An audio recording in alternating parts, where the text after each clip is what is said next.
Hey, Adam. Adam, where you at? I don't see you. I'm in the pod cave and I don't see you. You're kind of a big guy. It's hard for you to hide, but I know. What are you? Are you under the Kraniken Bach?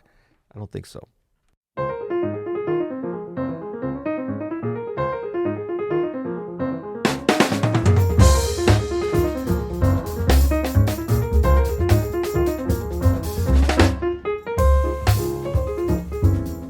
I'm Peter Martin, and you're listening to the You'll Hear It podcast, daily jazz advice, coming at you from the pod cave. I'm excited to be back in the pod cave. I've been gone the last few weeks and been on tour around Europe, had a great time, had a lot of fun doing some remote episodes with Adam, listening to his wonderful solo episodes, and now I'm back, and he's gone. He's on his way to Japan today as we speak, starting a tour of his own. So we're going to roll solo for the next couple of days. Thank you guys so much for being here. Hope you're doing well. Welcome to November. Here recording in the open studio, You'll Hear It pod cave, looking out the window at some snow. That's a little bit unusual. We're a little bit early here, early November for snow, but that's what's happening this year. So as always, we want to say that we are coming to you sponsored by Open Studio. Go to openstudiojazz.com and check out. We have a number of new courses. We have some wonderful Black Friday giveaways coming up. So make sure you sign up if you are not already on our email list to be notified first about those. Going to be a lot of fun things happening next week. And look what was awaiting me when I came back into the pod cave. This limited edition, maybe we'll throw this in as part of the big giveaway. This will be a nice part of the swag. What do you think, Andrew? I think it'll be good. But this is the theme song. So those of you that are watching on YouTube, you can see it, but I'm going to describe it to the folks on the podcast. This is notation of the first two measures in 7/8 of the theme song to the You'll Hear It podcast that you just heard, which is a tune that I wrote called Emotion in Motion. But it's on the front of the t-shirt, and then we've got the logo for You'll Hear It on the back, so that's kind of cool. And this is the first time I'm seeing it, so I'm excited. Is this for me? This is for me?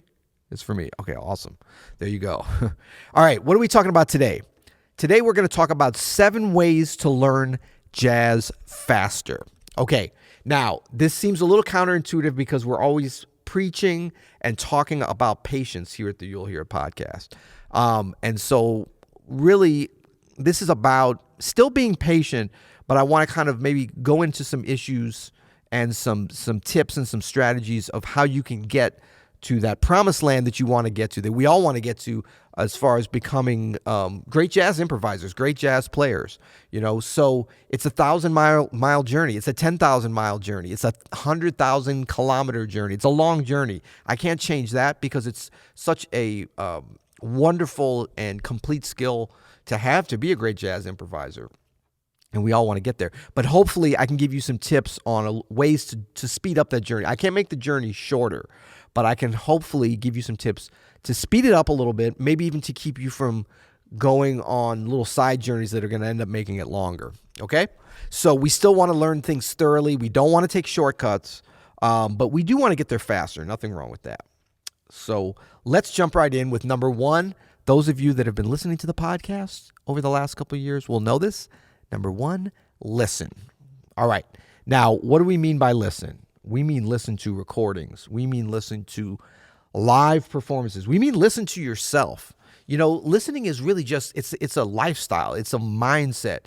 It's about, keeping your ears opening, and before you speak or before you play, in this case, as far as us being jazz musicians, is listen to what's happening around you, listening to what's floating around in the air. Listen to what's happening in your mind. You'll hear it. That's all about giving yourself the permission and the chance to hear something, though. So if we're always speaking, if we're always playing first, we're not listening. So listen really is multifaceted. It's a mindset. It's something that if you get up in the morning and say, you know what, I'm going to really listen today. I'm going to listen to recordings. I'm going to listen attentively. I'm going to listen to what I'm playing. Once you start to get in this mindset, this is going to help you to learn jazz faster and more completely, and it's gonna help every aspect. That's why we put it first. There's a reason, there's a method to our madness, as we would say. All right, so that's number 1, listen. Number 2, practice.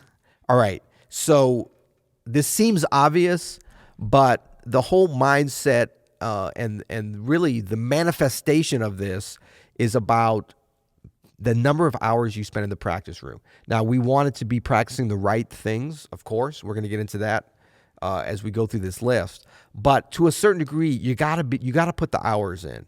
So some people get obsessed with, like, I want to get better. I want to read about music. I want to listen to it. That's all great. But you've got to be at your instrument for hours a day, hopefully. Now, some people only have time for 20 minutes, 30 minutes. That's fine. But if you want to learn how to play jazz faster and you want to get to that promised land in a short amount of time, you've got to spend more time with your instruments. So what I would recommend you do is look at expanding your practice time, maybe not by a certain number of hours or minutes, but think about it as a percentage. Let's say you're practicing 30 minutes a day now, on average. That's great. You want that consistency first and foremost, hopefully 7 days a week.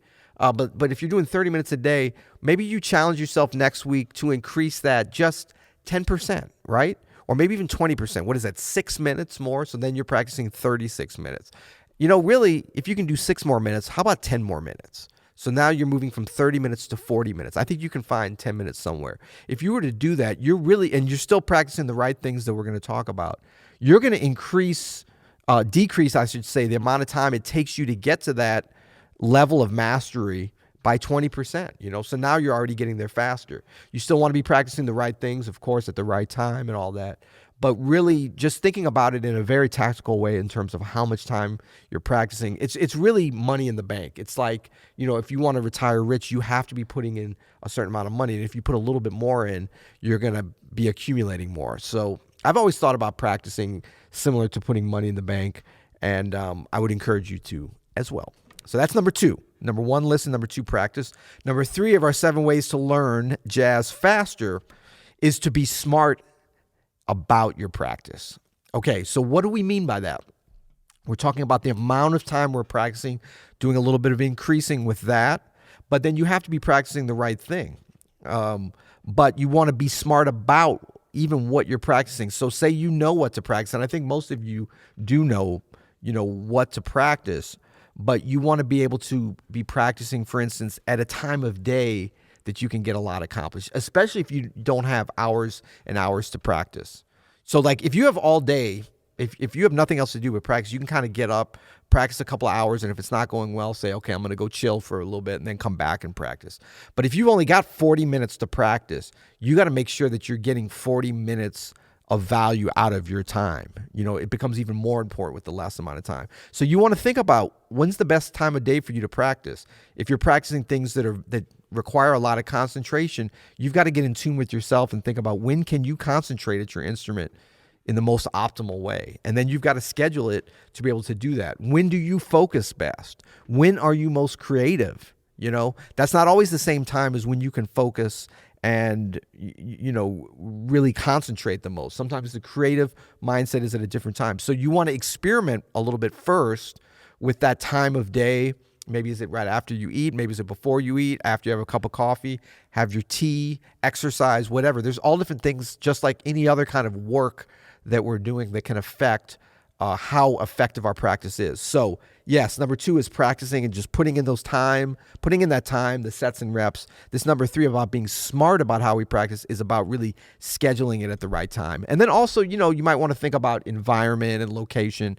That, to me, that's never been as important as like time of day, but you can think about that too. Distraction-free zone, that's certainly smart. Having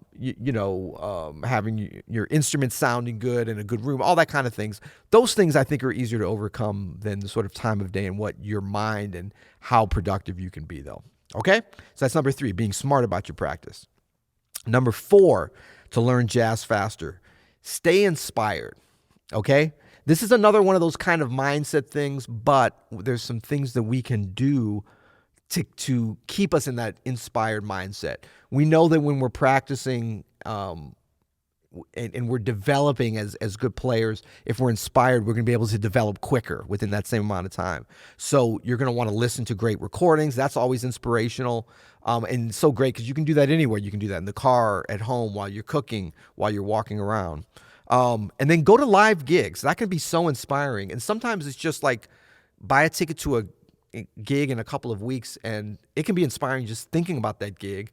And then after you experience that great live performance, reflecting on it, that can continue to inspire you. So it doesn't have to be like going to gigs every night, just, but you want to have something on the calendar there. Same thing with, jam sessions. Go to jam sessions and be inspired by other players. Be inspired by yourself at a jam session by how successfully you played, Become a part of that community through a jam session or through a live concert, something with other people. That can really help you stay inspired and can really quicken your development. All right, that's number 4. Number 5, get a teacher. Okay? Now, this is not always possible, or you might think it's not always possible, but if you expand your horizon, it doesn't have to be a jazz teacher. If you can get a great jazz teacher on your instrument, that's wonderful, because they're going to be able to help identify deficiencies in your playing, give you some tactics and strategies to improve your playing in ways that you can't realize. But you also want to think about, just because you might say, well, I live somewhere there's no good jazz players, or I can't find a good jazz teacher, get a classical teacher. Get just a general teacher on your instrument. Or maybe, you play saxophone, you're like, there's no good teachers available. What about a piano teacher?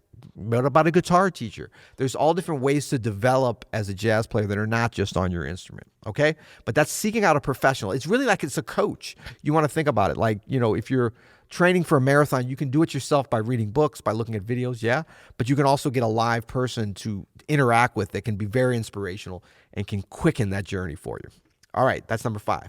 Number 6, get an online course. I'm partial to open studio courses, as you know, but this is a great one, especially if you can't find a teacher locally, or you don't have time. A lot of times we have, students from our courses that are in places that they could get a teacher, but their time to practice is on Sunday nights or Monday nights or early in the morning, or the time they just don't have time to get to a teacher.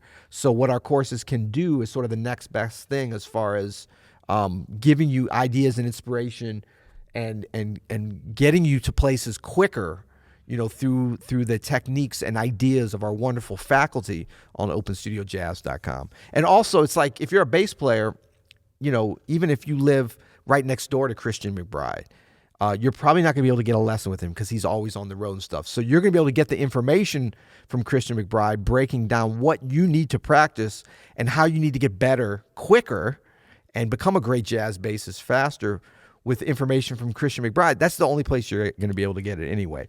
And there's many other great jazz courses, and it's not just Open Studio, of course. Artist Works, Music Gurus. There's a wonderful resources available. YouTube, there's some great inspiring YouTube videos for free available. I would encourage you to check those out as well. So that's number 6, online education. Now, number 7, our final tip or way for you to learn jazz faster is to check out things beyond jazz that will spur your creativity and that will inspire you. We've talked about this before, but I can't mention this enough. Do not become closed into just jazz, jazz, jazz. Do not feel like the jazz police are constantly behind you. Listen to different kinds of music. Think about how that can be incorporated into your playing.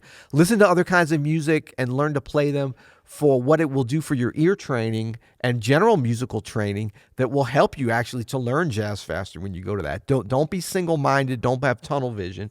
And then check out other things, not only other genres of music. Check out different art forms, different aesthetics in general. Check out, think about if you're into athletics or sport. I've really gotten into running, and you think it would have nothing to do with playing jazz, but it does, because it can get you into a certain mindset of being able to concentrate in a way so that you can actually practice better. Thus, going back to number 2 and number 3, smart practice, more sets and reps, learning jazz faster, actually. So have a holistic approach to your life. Read, check out different art and stuff. But get outside of just jazz, because jazz music it's a reflection of your life once you become a great player, even as you're becoming a great player. So you got to have another life in order to be represented in the music. All right? So there you go. 7 ways to learn jazz faster. Quick recap. Number 1, listen. Number 2, practice. Number 3, be smart about your practice. Number 4, stay inspired. Number 5, get a teacher if you can. Number 6, check out an Open Studio course. And number 7, check other things out, other arts, other aesthetics. All right? There you go. 7 ways to learn jazz faster. I got to say, even without Adam, we kind of nailed it today. Go to our sponsor, Open Studio Jazz, when you get a chance. Check out our jazz course. We got a lot of great new things. We have a new series on jazz piano technique that will actually guaranteed. I mean, this is some tactical get better, learn jazz faster for sure. We got volume 1, we got volume 2 out now. Check that out. Coming soon, our Black Friday specials. A lot of cool things happening. And excited to be here. I made it through solo number 1 in the Pod Cave. So until tomorrow, you'll hear it.